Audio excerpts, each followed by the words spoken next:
प्रत्येक वेळी हे बजेट हा अर्थसंकल्प सभागृहाच्या समोर येतो, सभागृहाच्या समोर त्याला मान्यता घेतली जाते आणि मान्यता घेतल्यानंतर प्रत्यक्षपणे या अर्थसंकल्पामध्ये खर्च किती होतो अध्यक्ष महोदय याचा सुद्धा विचार करण्याची गरज आहे।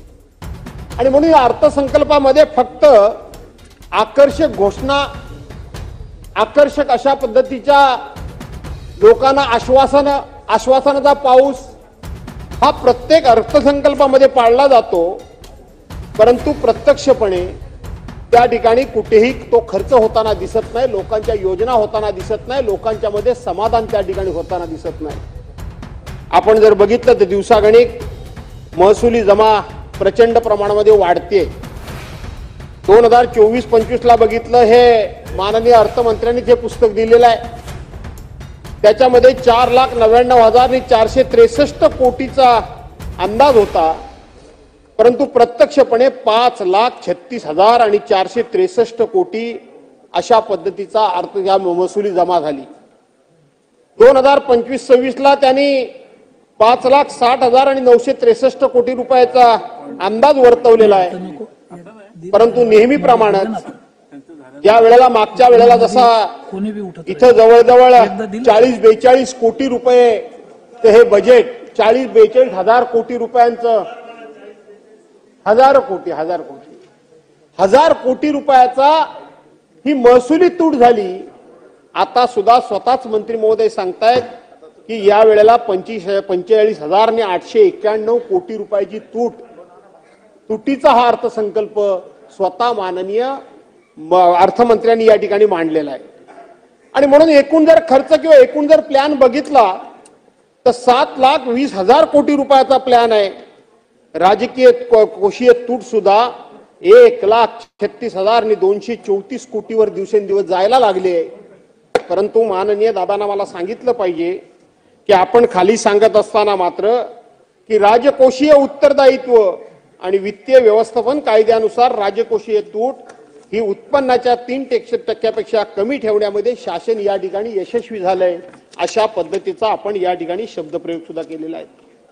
पण अध्यक्ष महोदय, प्रत्यक्षपणे ज्या वेळेला अशा पद्धतीच्या सभागृहाकडून तुम्ही संपूर्णपणे मान्यता घेता आणि प्रत्यक्षपणे खर्चाचं बघ या ठिकाणी प्रमाण किती आहे अध्यक्ष महोदय, तर खर्चाचं प्रमाण आपण जर बघितलं तर खर्चाचं प्रमाण केवळ 46% एवढंच फक्त खर्चाचं प्रमाण आहे।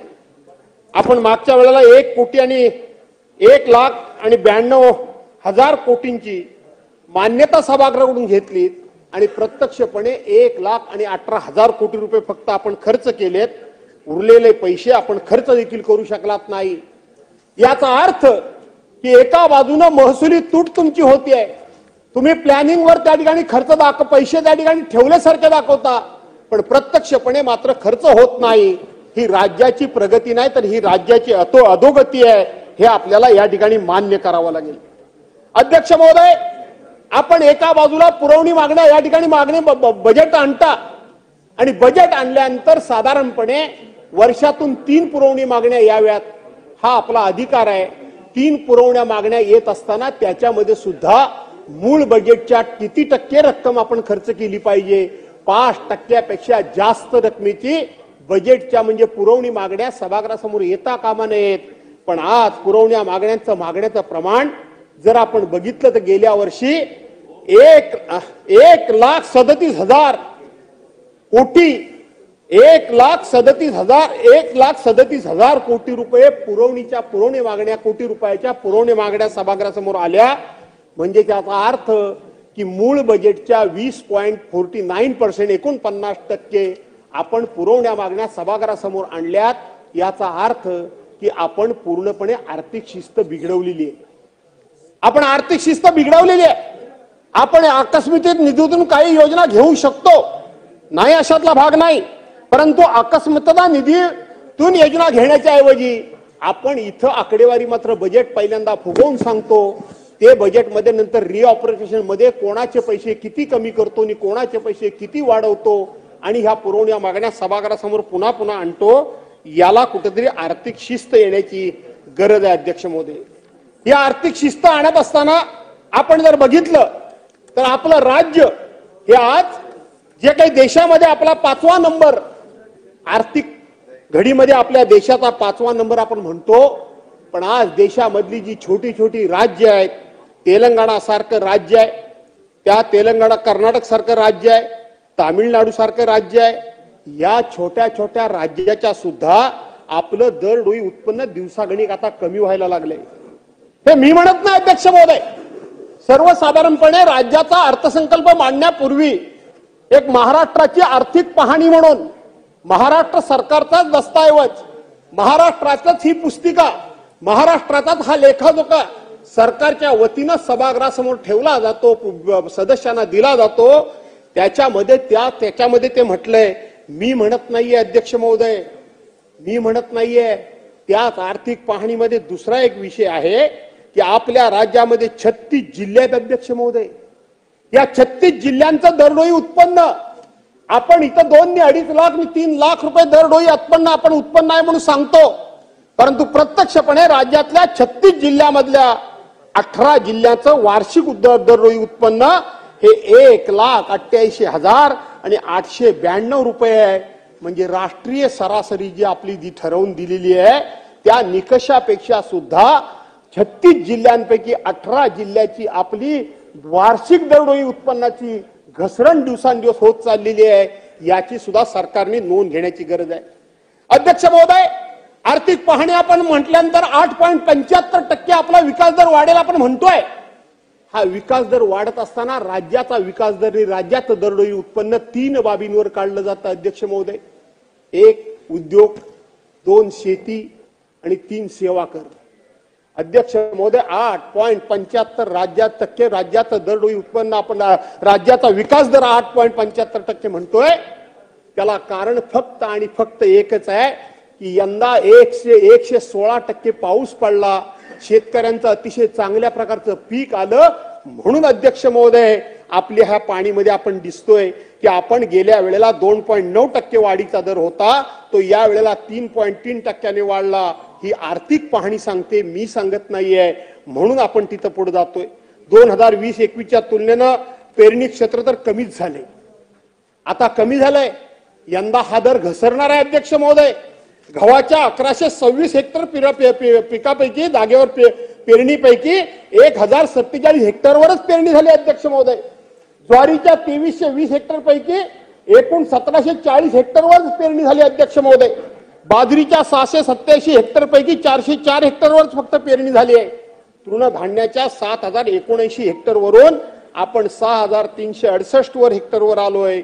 सर्व कडधान्य 4595 हेक्टरवरून आपण 4450 हेक्टरवर आलोय। सर्व अन्नधान्य 16774 हेक्टरवरून अध्यक्ष महोदय 10,787 हेक्टरवर आपण आलोय। याचा अर्थ यंदा हे पीक कमी होणार आहे, हे पीक कमी होणार आहे।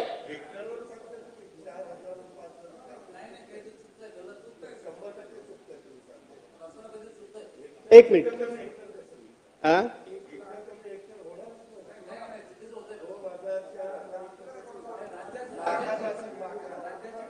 ठीक आहे, मी दादा त्याच्यामध्ये दुरुस्त करू, काय हरकत नाही, माझा काही त्याबद्दल आग्रह नाहीये, आपण दुरुस्त करूया। आर्थिक पाणी लाखात असेल, ती कमी होत आहे। अनावधानानं झालेली चूक असेल तर रेकॉर्डवरून काढू। चला भास्करराव दुरुस्त करू, भास्कररावजी इकडे सुरू करा तुम्ही। आणि म्हणून आर्थिक पाहणीचा अहवाल 2024-25 मध्ये सकल राज्य उत्पन्नाची सेवा क्षेत्राचा आणि उद्योग क्षेत्राचा वृद्धी दर घटणार असल्याचा अंदाज वर्तवण्यात आलेला आहे। उद्योग क्षेत्रामध्ये सुद्धा दादा हा घर आपणच कबूल केलेला आहे। खाणकाम, दगडकाम क्षेत्राचा वृद्धी दर सुद्धा मागील वर्षी 5.8% होता, या वेळेला तो 2.9% आलाय। वीज, वायू, पाणी पुरवठा आणि इतर उपयुक्त सेवा हे 13.5 वरून 8.1% आले। बांधकाम वृद्धी 10.4% वरून 5.7% आले। त्यामुळे उद्योग क्षेत्राचा आपण सांगताय की दावोचा सातत्याने आपण उल्लेख करताय। 15,72,000 कोटी रुपयाचे आम्ही त्या ठिकाणी करार करून आलो म्हणून सांगताय। 16 लाख लोकांना आम्ही रोजगार देणार म्हणून सांगताय। 63 कंपन्या, राष्ट्रीय आंतरराष्ट्रीय कंपन्यांबरोबर आम्ही त्या ठिकाणी करार केले म्हणून सांगताय. प्रत्यक्षपणे करार केलेत हे तुम्ही सांगताय. हे करार झाले आणि आजपर्यंत 10 मार्च पर्यंत त्याची काहीही त्या ठिकाणी प्रगती झालेली नाही. पूर्वी सुद्धा फार मोठे करार झालेले आहेत. त्याचा रिझल्ट काय आला याचं सुद्धा कधीतरी एकदा उत्तर शोधण्याची गरज आहे. आणि म्हणून उद्योग क्षेत्रामध्ये सुद्धा आपण या ठिकाणी मागे जातोय हे आपल्याला कबूल करावं लागेल. आपलं सर्वात मोठं दळणवळणाचं आणि आपल्या सगळ्यात मोठं उत्पन्नाचं साधन कोणतं आहे तर ते आहे सेवा क्षेत्र. आणि या सेवा क्षेत्रामध्ये सुद्धा आपण जर बघितलं असेल, दळणवळण असेल, वाहतूक असेल, साठवण असेल, व्यापार असेल, या सेवांचा वृद्धी 11.4% 5.6% आपण खाली आलोय. आपण त्याचबरोबर मालमत्ता व व्यावसायिक सेवा मागील 12.2% 8.6 वर आलोय. आणि सार्वजनिक प्रशासन, संरक्षण व इतर सेवा वृद्धी याचा दर 17.5% तुलनेत 11.1 वर आपण आलोय. आणि म्हणून अध्यक्ष महोदय, एका बाजूला आपण या ठिकाणी बरेच काही लोकांना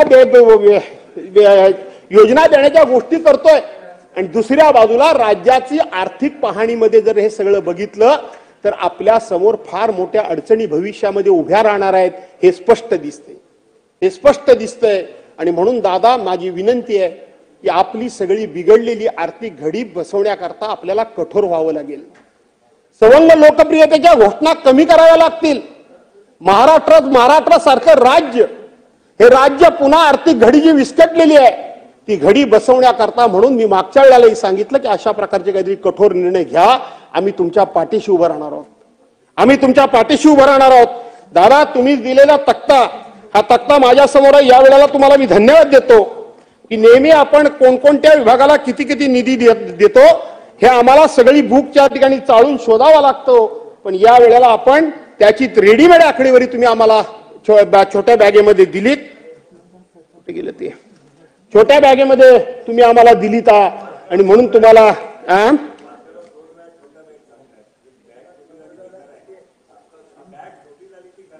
बॅग छोटी झाली, खरं आहे. आणि म्हणून त्याच्यामध्ये तुम्ही आम्हाला आकडेवाऱ्या दिल्यात दादा. या बॅग छोटी झाली, खरीच गोष्ट आहे. तुम्ही मला आकडेवारी दिलीत. ही आकडेवारी या वेळेला तुम्ही मागच्या वेळेला दिली नव्हती. मागच्या वेळेला मी सभागृहामध्ये हा मुद्दा उपस्थित केला होता की अर्थमंत्र्यांच्या भाषणामध्ये कोण कोणत्या योजनेकरता किती किती आपण त्या ठिकाणी बजेटमध्ये तरतूद करतो ते सांगितलं जातं. पण गेल्या वेळेचं बजेट होतं ते निवडणुकीचं बजेट होतं. त्यामुळे ते बजेट वाचण्याचं काम तुम्ही केलं. आम्ही एकत्र बसतो त्यामुळे आम्हाला थोडंफार आपल्याला सगळ्यांच्यात लक्षात येतं. पण या वेळेला मी तुम्हाला धन्यवाद देतो. प्रत्येक योजनेचा उल्लेख करून तुम्ही प्रत्येक योजनेला आपण किती या ठिकाणी तरतूद करतो आहोत त्याचा उल्लेख आपण इथं केलात. आणि म्हणून हा सगळा जर आपण एकंदरीत बघितलं तर या वेळेला 7,02,000 कोटी रुपयाचं बजेट तुम्ही मांडलं. 7,20,000 कोटी रुपयाचं 7,20,000 कोटीचं बजेट आपण मांडलं दादा. परंतु योजनेवर खर्च किती होणार आहे? भारित आणि दत्तमत्त हे काय आहेच त्याच्यामध्ये. परंतु योजनेवर खर्च किती होणार आहे तर 1,90,242 कोटी रुपये फक्त खर्च होणार आहे. म्हणजे एकूण राज्याच्या उत्पन्नाच्या, एकूण राज्याच्या महसुलाच्या फक्त 36% रक्कम, 36% रक्कम ही फक्त तुम्ही आपण योजनांवर खर्च करणार म्हणून दाखवलीत. खरी तर ती 36 नाही आहे, ती जास्त आहे. कारण ते 2,52,000 कोटी आहेत. काही आकडे त्या ठिकाणी टाकले गेले नाहीत, काही आकडे टाकले गेलेले नाहीत, ते वेगळे आकडे. म्हणून मी सांगितलं ना की 44% होत आहे. ते सगळे 44% होत आहे. मी कबूलच करतो ते 44% होत आहे. पण गेल्या वर्षी तुम्ही जे काय एकंदरीत रक्कम दिलीत त्यातली 46.46% फक्त रक्कम खर्च झाली आहे. दादा, तपासून बघा. आपण रकमा देताय पण त्या डिपार्टमेंटकडनं खर्च होतात की नाही होतात का आपण जाणीवपूर्वक हे खर्च होत नाहीत, किंवा आपण फक्त आणि फक्त बजेटमध्ये आकडेवारी मोठी मोठी जाहीर करतो आणि नंतर मात्र पैसे उभे करणं जड जातं म्हणून ते खर्च करण्याचे टाळतो का? याचा सुद्धा एकदा कधीतरी महाराष्ट्रामध्ये विचार होण्याची गरज आहे. याचा कधीतरी एकदा महाराष्ट्रामध्ये गजर होण्याची गरज आहे. आपण याच्यामध्ये वेगवेगळ्या घोषणा खूप मोठ्या केल्यात. मागच्या अगदी इथं आपण कविता केल्यात, मी पण थोड्याशा आणल्या होत्या. खरं सांगायला करून गेलं तर हा तुमचा बदललेला स्वभाव मला लय भावला दादा. तुम्ही एवढे अध्यात्म झालात, एवढे रसिक झालात, नाही तर वृक्ष दादा, वृक्ष रागीट दादा, अशी तुमची जी इमेज होती ती जरा बदलायचं काम दादा करतायत. कारण कविता बिविता काव्य बिव्य म्हणायला लागले ते बरं आहे, त्याबद्दल काही वाद नाही. पण मला एकानं कोणीतरी सांगितलं म्हणतात हे पलीकडचे लोक लगेच उठतील, चिडून उठतील खरं सांगायला गेलं तर. तेच झाले भानगड. पण ते म्हणून ते चिडून उठेल म्हणून त्यांना मी सांगतो की मी पहिल्यापासून संघाच्या शाखेत जाणारा माणूस आहे. मी शाखेत जायचो, माझे वडील जनसंघवाले, आणि म्हणून मी शाखेत जायचो. म्हणून मला माहिती आहे सदा वत्सले वगैरे नमस्ते वगैरे. तुम्ही काही त्या शाखेत कधी गेलेला नाही खरं सांगायला गेलं तर. आणि म्हणून मला ते पूर्वी मोरोपंत पिंगळे म्हणून त्यांचे पहिले होते, त्यांनी माझा सत्कार केलेला आहे. तुम्हीच मला पालकमंत्री केला, पवार साहेबांनी मला पालकमंत्री केला. खरं सांगायला गेलं तर त्यावेळेला आमच्याकडे संघाचं शिबिर भरलं.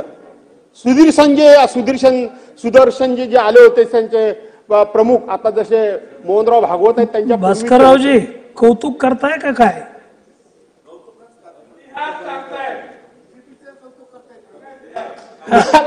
मला गंमत दादाच म्हणतो. काही बोलायला गेलं तरी माझ्याबद्दल शंका वाटते लोकांना, या काय कळत नाही मला. दादाच म्हणतो मी, कौतुक करता का ते सांगतो ना पुढे दादांना. आणि म्हणून अध्यक्ष महोदय ते आले होते त्यावेळेला मी पालकमंत्री होतो आणि मी लालदेवीची गाडी घेऊन गेलो त्यांच्या स्वागताला. आता ते थोडंसं तुम्हाला माहित आहे राजकीय काय ते, मी राष्ट्रवादीचा होतो पालकमंत्री. मला विचारणा झाली की तुम्ही कसं काय गेलात. अरे म्हटलं कसं काय गेलो म्हणजे काय, आपल्याकडे एवढ्या मोठं राष्ट्रीय स्वयंसेवक संघाचं शिबिर होत आहे, देशाचे ते प्रमुख आहेत, आपण सगळ्यांचं स्वागत करतो. आपण त्यांचं स्वागत केलं तर बिघडलं कुठे, आपण बिघडलं कुठे, आपण केलं पाहिजे. विचारांशी फारकत असू शकते, मतभेद असू शकतात, विचार मान्य नसू शकतात, परंतु ते बघितले पाहिजेत, ते ऐकले पाहिजेत. आत्मसात करायचे, घ्यायचे नाही घ्यायचे तर आपला भाग आहे. आणि म्हणून माझ्या पक्षाने सुद्धा तेव्हा मान्यता दिली. पण दादा हा विशाल दृष्टिकोन आपला. काही लोकांना फक्त घोड्याचे झापडं, जशी म्हणजे दोन बाजूने झापडं पुढे लावली असायची ना टांग्याला, इथून सोडला की तिथे जा आणि तिथून आला की इथे जा, ही विचारामध्ये आपल्याची संपूर्णपणे अशी विशालता आली. भुजबळ साहेब, आपला विचार जो संपूर्णपणे सर्वांना समोर घेऊन बरोबर घेऊन जाण्याचं जे आपल्यामध्ये जी काही भावना निर्माण झाली ती ही अशा विचारांमुळे झाली. विरोधक असला तरी त्याचं सुद्धा ऐकून घ्यायचं. दादा संघाच्या शाखेत कधी गेले नाहीत, म्हणजे ते तिकडं मुख्यालयात नागपूरला गेल्याचं कधी मी ऐकलं नाही. दादा राहिलेत, पण मात्र कवी मात्र कोणाच्या तरी नादाला लागून झालेत, एवढंच मला फक्त सांगायचंय, बाकी मला काही सांगायचं नाही. आणि अध्यक्ष होता निवडणुकी तोंडावर तुम्ही सांगितलं की लाडकी माझी बहीण. अरे ते फोटो बघून बघून कंटाळा आला. आता सुद्धा बघितलं ते तिघांचेच फोटो कायम असतात. अरे पूर्वीची काय सरकार झाली नाही काय फोटो, रोज जाहिरात, वर्तमानपत्रामध्ये जाहिरात, टीव्हीवर जाहिरात, कुठल्याही कार्यक्रमावर पत्र जाहिरात, कुठलंही प्रशस्ती पत्रिक द्या जाहिरात. काय चाललंय काय हे. आणि जाहिरात त्यावेळेला त्या लाडक्या बहिणींना असं काय खुलवून टाकला नाही या भावानी आणि सांगितलं की 46,000 कोटी रुपये आम्ही महिला आमच्या लाडक्या बहिणींकरता तरतूद केलेली आहे. किती सांगितलं, 46 कोटी रुपये, 46,000 कोटी रुपये. यंदाचं बजेट कितीचं आहे, 36,000 कोटी रुपये. पहिल्या झटक्यात 10,000 कोटी रुपये कमी झाले. म्हणजे 10,000 कोटी मिळणाऱ्या बहिणी आता घरी जाणार हे स्पष्ट झालं. प्रत्यक्षपणे खर्च किती झाले, 33,232 कोटी रुपये. 46,000वरून 33,232 कोटी रुपये झालं. मतं घेतली 2100 रुपये आम्ही पर महिलेला करू पर महिना. आता ह्या बजेटमध्ये त्याचा पत्ताच नाही. मुख्यमंत्री म्हणतात पुढच्या वेळेला बघू, दादा म्हणतात मी काय कधी बोललो नाही, एकनाथराव म्हणतात मीच फक्त बोललो, आता मीच एकटा काय करू, हे दोघे एक मताने झाले तर अशी अवस्था बहुतेक झाली आहे. अध्यक्ष महोदय, आमच्या आदितीताई बसल्या तिथं, मंत्री महोदया, 2 कोटी आणि 53 महिलांचं आपण त्या ठिकाणी 2 कोटी 53 महिला ह्या त्याच्या लाभार्थी त्यावेळेला तुम्ही जाहीर केल्यात. आता तुम्ही ती स्क्रुटिनी करताय आणि स्क्रुटिनी करून त्यातल्या पहिल्या 2.5 लाखाची बातमी आली, आता 7.5 लाखाची बातमी आली. हळूहळू 10 लाख महिलांना तुम्ही कमी करणार आहात. आता करणार आहात, मला वाटतं आता 50 लाख महिलांना यातून कमी करणार आहात. निवडणुकीकरता बहिणींना कशाला फसवलं.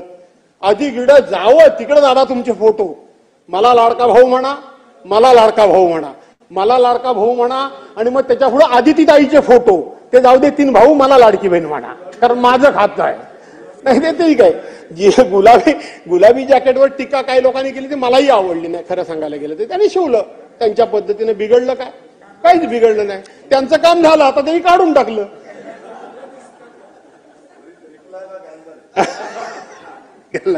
आणि म्हणून त्याचं काय झालं? त्या महिलांना तुम्ही वाऱ्यावर का सोडलं? तुमच्या जाहीरनाम्यामध्ये, भारतीय जनता पार्टीच्या जाहीरनाम्यामध्ये शेतकऱ्यांचं कर्ज माफ करू म्हणून तुम्ही जाहीरनामा लोकांना दिलात. आता तुम्ही त्या शेतकऱ्यांच्या कर्जमाफीबद्दल शब्द उच्चारला तयार नाहीत. त्यांना कर्जमाफी तुम्ही द्यायला तयार नाहीत, त्याबद्दल तुम्ही काय बोलायला तयार नाहीत. तुम्ही सभागृहामध्ये बोललात अध्यक्ष महोदय, आपल्या लोकांना निवडणुकीमध्ये तुम्ही बोललात, त्याची पूर्तता ही सरकारने सरकार म्हणून तुम्हाला करायची आहे. गेल्या इतक्या वर्षामध्ये 1962 सालापासून आज तगायत एवढी मोठी कधी सरकारी पक्षाला मेजॉरिटी मिळालेली नाही, कधीच नाही. कैलासवासी यशवंतरावजी चव्हाणांच्या कारकिर्दीमध्ये 212 आमदार फक्त एकदा निवडून आले होते. दादा आम्हाला दुःख नाही, अजिबात दुःख नाही. मी तर कधीच कोणावर जळणारा माणूस नाही. जे आहे प्रत्येकाच्या नशिबाने ते घडतं, त्याची चिंता करायची गरज नाही. पण अशा पद्धतीनं तुमच्यावर लोकांनी विश्वास ठेवला आहे. कुठं काय आहे? काय तुम्ही तरुणांकरता सांगितलं, आम्ही लाडका भाऊ सांगितलं, आम्ही लाडकी बहीण सांगितलं, आम्ही लाडकी आजी सांगितलं, आम्ही लाडका आजोबा सांगितलं, लोकांना तीर्थयात्रेकरता नेण्याकरता म्हणून योजना जाहीर केली. आता कुठं अर्ध्या रस्त्यावर सोडलं की काय? त्यांना गंगेत नेऊन सोडलं की काय? तीर्थयात्रा झाली कुठे? गेली कुठे ती? ते झालं काय त्या योजनेचं? ती योजनेचा पत्ता नाही. असं करू नका, असं करू नका. अध्यक्ष महोदय, आज तरुणांच्या बेकारी करता काही चालू नाही. आता ह्याच्या बजेटमध्ये उल्लेख सुद्धा नाही. आणि म्हणून भास्कररावजी टाइम तुमचा संपत आला, घ्या. तिकडेच राहिले, खाली बसून बोलू नका. अध्यक्ष महोदय, आपल्याकडं मी दादांना हीच पुन्हा पुन्हा विनंती करतोय की कुठेतरी तुम्ही ही आर्थिक शिस्त आणा. हे सगळं भावनिक आता बंद करा, भावनिक बंद करा दादा. कठोर घ्या भूमिका. राज्य वाचलं पाहिजे. केवळ अशा पद्धतीचा आता 5 वर्ष तर तुम्हाला काही धोका नाही, काहीच धोका नाहीये. आता आपसातच काय केलं तर फक्त आम्ही काय आता काय आमच्याकडून काय होण्याची काही शक्यता काय नाहीये. आणि म्हणून आमच्याकडून काय होण्यासारखी शक्यता नाही. आणि म्हणून अशा पद्धतीनं दादा हा विचार करू नका. दादा दुसरी गोष्ट, तुम्ही या ठिकाणी सांगितलं की 2 रेल्वे स्टेशन जोडण्याकरता म्हणून, मेट्रो स्टेशन जोडण्याकरता म्हणून आम्ही त्या ठिकाणी सरकार मार्ग बांधणार. सगळे विमानतळ हे एका तुम्ही खासगी विकासकाला देता, अदानी सारख्या माणसाला सगळे विमानतळ देता, आणि त्या 2 विमानतळाला जोडण्याकरता म्हणून त्या ठिकाणी मेट्रो रेल तयार करणं किंवा त्याला त्या ठिकाणी कनेक्टिव्हिटी तयार करणं ही जबाबदारी शासनाची का सरकारची का? ज्यांना हे विमानतळ दिलेले आहेत त्यांची ही जबाबदारी आहे दादा. आपण त्यांना कशा करता तयार करून द्यायचं? उद्या म्हणेल की मला मेट्रोचा मार्गिका टाकून द्या, लाईन टाकून द्या, तर ट्रॅक आम्हाला टाकून द्या. आपण त्यांना देणार आहोत का? त्यांना आपण देणार आहोत का? आणि म्हणून ही जबाबदारी सरकारनं आपण कशा करता घ्यायची याचा सुद्धा विचार हा सरकारने त्या ठिकाणी करण्याची गरज आहे. अध्यक्ष महोदय, आपण जर बघितलं तर इथं इतक्या मोठ्या योजना सगळ्या तयार करून ठेवलेल्या आहेत. एकच उदाहरण तुम्हाला मी सांगतो की इथं महिलांकरता 36,000 कोटी रुपये आम्ही देणार म्हणून सांगतात, आणि प्रत्यक्षपणे सरकारचं महिला 25 मिनिटं झालीत. पाठीमागच्याला मग 2-2 मिनिटातच बोलावं लागतं. बोला. कंटिन्यू करा. साधारणपणे हा पहिला इतिहास असा आहे की पहिला वक्ता असतो तो जवळजवळ 2-2 तास बोलतो. मी बोलणार नाही तेवढं, पण 2-2 तास बोलतो. तुमच्या पक्षाच्या मागच्या आमदारांना बोलायला वेळ मिळावा म्हणून बोला. एकच मिनिट रोहितजी, आपण वेळेचं कुठे विभागणी केलीत? मग बोला. 25 मिनिटं झाले, 3 तास आहे का इथं? अध्यक्ष महोदय, वेळेची विभागणी आपण केलीच नाही. आज 3 तासाची चर्चा आहे. आणि दुसरी गोष्ट, एक चुकीची पद्धत पडली आहे. असे प्रस्ताव ज्या वेळेला येतात त्यावेळेला 50% वेळ वाटण्याची प्रथा आहे, पण आता तीही बंद पडली आहे. विरोधी पक्षाला काय इथं सभागृहात काही स्थान आहे की नाहीये? बोला ना तुम्ही, कंटिन्यू करा. ठीक आहे रे बाबांनो, तुम्ही ठरवाल तो नियम. भास्कररावजी बोला. तुम्ही ठरवाल तो नियम. म्हणून मागच्या वेळेला दादाने एक धाडस दाखवलं होतं, इथं बोटीला धक्का मारला, स्पिंडीच्या दादानी सांगितलं होतं की असे काही प्रसंग घडतात. माननीय भास्कररावजी, वेळ वाया जातो तुमचं, बोला. तो जावा म्हणूनच वाट बघताय तुम्ही. आणि अध्यक्ष महोदय, फक्त वेळेत देत आहे का आणखी काय तुमच्यातलं देत आहे? आणि म्हणून महिला बाल विकास अध्यक्ष महोदय, महिला बाल विकास करता म्हणून इथं 36,000 कोटी रुपयाची आपण तरतूद केलेली आहे, म्हणजे केलेली आहे. पण प्रत्यक्षपणे म्हणजे ह्याला लाडक्या बहिणींकरता 36,000 कोटी रुपये आपण देणार म्हणून सांगितलं. आणि आपण प्रत्यक्षपणे तरतूद किती आहे बजेटमध्ये? 31,907 कोटी रुपये. म्हणजे 31,907 कोटी रुपये महिला बाल कल्याण विकासाकरता संपूर्णपणे तरतूद, आणि त्यातले 36,000 कोटी रुपये लाडक्या बहिणींना देणार. हे कसं काय गणित तुम्ही बसवणार ते तुम्हालाच माहिती. क्रीडा विभागाला आपण फक्त 537 कोटी रुपये फक्त दिले आहेत दादा. आपण म्हणाल की मी पुरवणी मागण्यामध्ये करणार आहे. अध्यक्ष महोदय, क्रीडा विभागाला फक्त 537 कोटी, एवढा दमदार माणूस, सगळ्यात चांगला वागणारा माणूस, कधीही कोणाशी वाईट न मागणारा माणूस, खरा खेळ खेळणारा माणूस, त्याला 537 कोटी रुपये. त्याने एवढा चांगला खेळ खेळला खेडमध्ये, इंदापूरमध्ये आपण बघताय, आणि त्याला विचारला फक्त 537 कोटी. आपण दुग्ध व्यवसायामध्ये फक्त 5 कोटी रुपये, दुग्ध व्यवसायाला फक्त 5 कोटी रुपये. हे आपलं दादा आपण दिलेली आकडेवारी आहे, मी घेतलेली नाही. दुग्ध व्यवसायाला 5 कोटी रुपये. मराठी भाषेचा फार आपण गौरव करतोय. आपण त्या ठिकाणी आपल्या भाषेला अभिजात मराठी भाषेचा दर्जा मिळाला. पुऱ्या वर्षाकरता 225 कोटी रुपये. खार भूमी दादा, कोकणाचा आपण उल्लेख नाही केलात, मी कोणाच्या विरोधात नाही, पण आमच्या कोकणामध्ये खऱ्या अर्थानं 720 किलोमीटरचा भाग असल्यामुळं खार भूमीच्या विकासाकरता आम्हाला तुम्ही पैसे दिले पाहिजे होते. पण तुम्ही त्या ठिकाणी विदर्भ मराठवाड्याला, मला कोणाबद्दलही द्वेष नाही, पण इथं तुम्ही कोकणामध्ये दादा त्या खारभूमीच्या विकासाला सुद्धा पैसे द्या, हे तुम्हाला मागतो. फक्त दिले का किती? 113 कोटी रुपये. 113. कामगार, आज आपण कामगारांचं सांगतोय 50 लाख रोजगार करणार, 40 लाख लोकांचा रोजगार करणार. आपण सांगतोय 40 लाख कोटी रुपयाचं इन्व्हेस्टमेंट करणार आणि 50 लाख रोजगार आम्ही तयार करणार. जादूगार सरकार. आणि पैसे किती दिलेत? 171 कोटी रुपये, फक्त 171 कोटी. पशुसंवर्धन करता 390 कोटी. अशा पद्धतीच्या ह्या रकमा फक्त तुम्ही दादा दिल्यात. वास्तविक हे प्रगत राज्याचं हे लक्षण नाही. हे प्रगत राज्याचं लक्षण नाही. ज्या ठिकाणी मूलभूत अशा पद्धतीच्या काही गोष्टी करणं गरजेचं आहे, आणि त्या मूलभूत गरजा गोष्टी पूर्ण करून महसुलामध्ये वाढ करण्याची जिथं आवश्यकता आहे, तिथं मात्र आपण हात आखडता घेतलेला. आणि म्हणून याचा पुन्हा एकदा कधीतरी विचार करण्याची गरज आहे. याचा विचार करण्याची गरज आहे. मी फार काय या ठिकाणी राजकारणावर बोलायचं ठरवलं तर राजकारणाचं मी जनरली बोलत नाही दादा, परंतु आपण या ठिकाणी आम्हाला कोकणाला विमानतळाचा उल्लेख केला. मागे दिलेले 147 कोटी रुपये फक्त खर्च होत आहेत म्हणून सांगतायत. आज रत्नागिरी सारखा जिल्हा आहे, प्रगत जिल्हा आहे, एक फक्त रस्त्याची वाहतूक सोडली तर रेल्वेची वाहतूक फ्रिक्वेन्सी फार कमी आहे.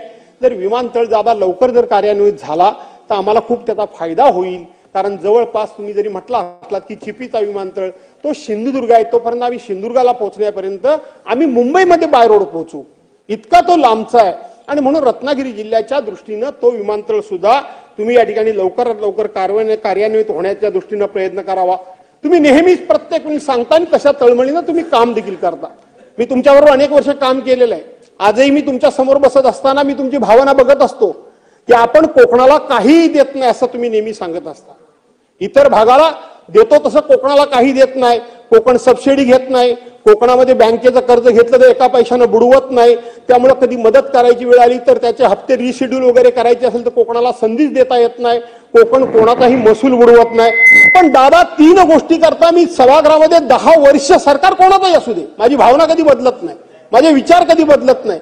मी 10 वर्ष 3 गोष्टींकरता तुमच्याकडे प्रामाणिकपणे हट्ट धरतोय की कोकणाची आर्थिक वृद्धिकरण जर करायचं असेल, कोकणाचं अर्थकारण जर सुधारायचं असेल तर पर्यटन, मत्स्य आणि त्या ठिकाणी फळबागा, या 3 गोष्टींकरता तुम्ही दादा कधीतरी स्पेशल पॅकेज द्या. ते परतीचं द्या.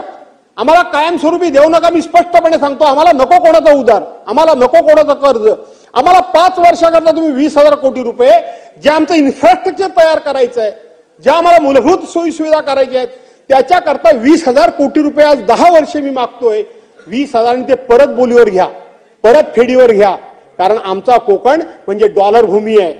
आज मासे आम्ही परदेशामध्ये पाठवतो, आपल्याला डॉलरच्या रूपानं करन्सी आपल्या देशाला आणण्याचं काम आमचा कोकण करतो. आज आंबा आम्ही बाहेर पाठवतो, डॉलरच्या रूपानं आम्ही तुम्हाला करन्सी देशाला देण्याचं काम आम्ही करतो.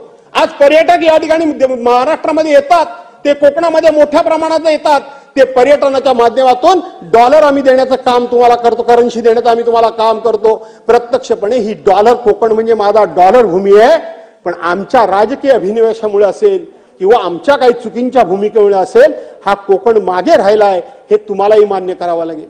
दादा, थोडं कोकणाकडे लक्ष द्या. राज्याचं अर्थकारण सुधारण्याकरता कोकण तुम्हाला मदत करेल, एवढी कोकणामध्ये क्षमता आहे. कारण कोकणामध्ये आज गेले कित्येक वर्ष आम्ही काजू एकाधिकार खरेदीची योजना आम्ही मागतोय. आंब्याला त्या ठिकाणी कुठेतरी रायपिनिंग वगैरे सेंटर उभं करा म्हणून आम्ही सांगतोय. ताबडतोब तो आंबा परदेशात जाईल अशा पद्धतीची काहीतरी व्यवस्था करा असं आम्ही सांगतोय. तुम्हाला आम्ही सांगतोय की पोपळीच्या बागा म्हणजे सुपारीच्या बागा, नारळीच्या बागा आमच्याकडे आहेत. आणि कोकण हा नेहमी स्वच्छतेमध्ये राज्यामध्ये 1 नंबर आहे. कोकणामध्ये काही तुम्हाला घाण दिसणार नाही, स्वच्छ कोकण आहे. आणि त्याचबरोबर आदरातिथ्य कसं करावं हे कोकणाकडून शिकावं. मी कोणाचाही द्वेष करत नाही, मी कोणालाही कमी लेखत नाही, पण आदरातिथ्य कसं करावं हे कोकणाकडून शिकावं. आणि त्याचबरोबर कोकणातल्या आमच्या ज्या भगिनी आहेत, या भगिनींच्या हातचं जेवण घेऊन बघा. वेगवेगळ्या प्रकारचे उत्तम पदार्थ कसे करावे ते सुद्धा कोकणाची खासियत आहे. आणि म्हणून आलेल्या माणसाचं पाहुणचार करून पर्यटन कसा वाढवावा हे कोकणाकडे कौशल्य आहे.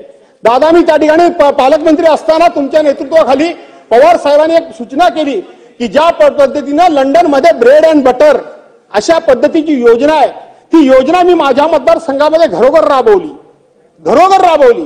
आज प्रत्येकाच्या घराला लाखो रुपयाचा इन्कम आपण करून दिलाय, लाखो रुपयाचा. काय योजना आहे ती? की एखादा जाणाऱ्या पर्यटनचा माणसं असतील, कोण नवीन जोडपी वगैरे असतील. 30 मिनिटं झाले. बरं, एक 5-6 मिनिटं, 5. अरे दादा, तुम्ही ते ऐकून घ्या, कारण तुम्ही ते करता म्हणून मी तुमच्याकडे आग्रहाने सांगतो. सरकार कोणाचं असू दे, तुम्ही मदत करता. आणि म्हणून त्या घरामध्ये जर नवीन एखादा कपल जाणार असेल किंवा पर्यटक जाणार असेल तर त्यांनी घरामध्ये राहावं, त्या घरच्या लोकांनीच त्यांना जेवण द्यावं, त्या घरच्या लोकांनी त्यांचा पाहुणचार करावा.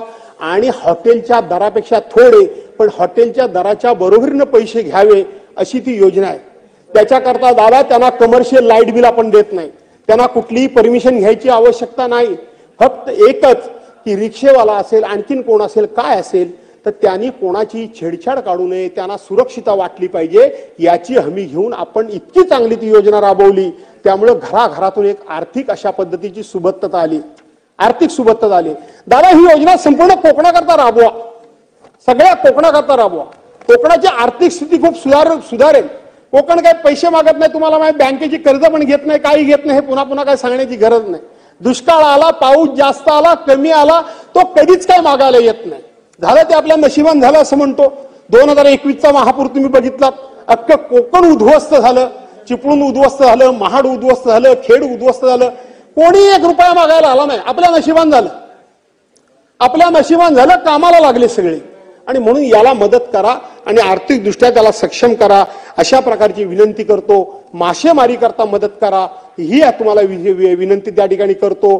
फळबागांकरता मदत करा. आता फळबागाचं यंदा चांगल्या प्रकारचं हवामान होतं, पण आता प्रचंड उष्णता आहे, प्रचंड उष्णता. आणि ती उष्णता असल्यामुळे असे आंबे गळून पडतात, तिथं गळून पडतात. आपल्याला असं वाटतं की कोकणाची माणसं पण ना, मी अनेक वेळा सांगितलं दादा, पहिली पेटी गेली, 20,000ला गेली, 25,000ला गेली, आणि शेवटचा आंबा 30 नि 40 रुपये किलोन जातो, किलोन. मी प्रत्येक वेळी सांगतो, अरे मेल्यानो, हे नका सांगत बसू. सगळ्यांना असं वाटतं की प्रत्येक वेळी तुम्हाला 20,000 रुपयाचीच पेटी जातीये. आणि दुसरी गोष्ट, हा जो आंबा आहे दादा, हा सगळ्या कोकणामध्ये होत नाही, आमच्या चिपळूणमध्ये होत नाही. तुम्हाला माहिती आहे, जिथे म्हणून लॅटराइट स्टोन आहे म्हणजे जांभा दगड आहे, आणि जिथे खारी हवा आहे तिथेच फक्त हा आंबा होतो. सगळ्या कोकणामध्ये सगळ्यांचा आंबा होतो असं नाही, पण एक समज आहे की सगळ्यांच्याकडे हा आंबा होतो. आणि म्हणून त्याच्यावर सुद्धा एकदा कधीतरी विचार करा. एकदा बैठक तुम्ही लावा, चांगले एक्सपर्ट कोणतरी बोलवा, आपण त्याच्यावर चर्चा करू आणि त्याच्यावर सीमाताई सुद्धा हिरे. आपण मात करू, अशा प्रकारची विनंती करतो. आणि म्हणून दादा, ह्या बजेटच्या माध्यमातून मी एवढंच सांगतो की सगळ्यांनी एक आर्थिक शिस्त आणा, तुम्ही खरंच शिस्त आणा, प्रशासनावर वचक बसवा. गोपीचंद खरंच बसवा. पडळकर.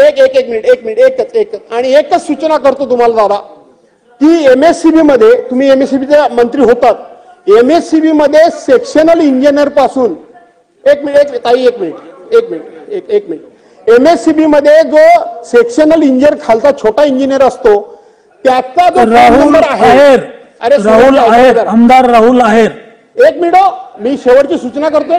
अहो 32 मिनिटं झाली. हो बाबा, भास्करराव. शेवटची सूचना करतो, ऐका जरा. मागच्या लोकांना वेळ मिळाला पाहिजे ना.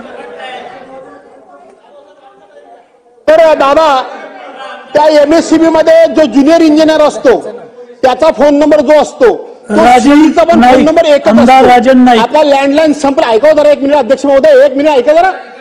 आता लँडलाईन संपलेत आणि म्हणून कुठेही त्यांना ट्रेस करायचा असेल तर त्या नंबरवर आपल्याला कुठेही ट्रेस करतो, कारण त्याची बदली झाली तरी नंबर तिथेच राहतो तो. तशाच पद्धतीनं राज्यातल्या सगळ्या खात्यामध्ये पोलीस स्टेशन असेल, बीडीओ असेल, तहसीलदार असेल, यांच्या कलेक्टर पर्यंतचे नंबर जर तेच ठेवलेत, अधिकारी बदलला तरी नंबर तेच, तर लोकांना संपर्काला खूप चांगलं जाईल. कारण आता लँडलाईन हा विषय संपून गेलेला आहे आणि म्हणून अधिकाऱ्यांना ट्रेस. अध्यक्ष महोदय, मला बोलण्याची संधी दिली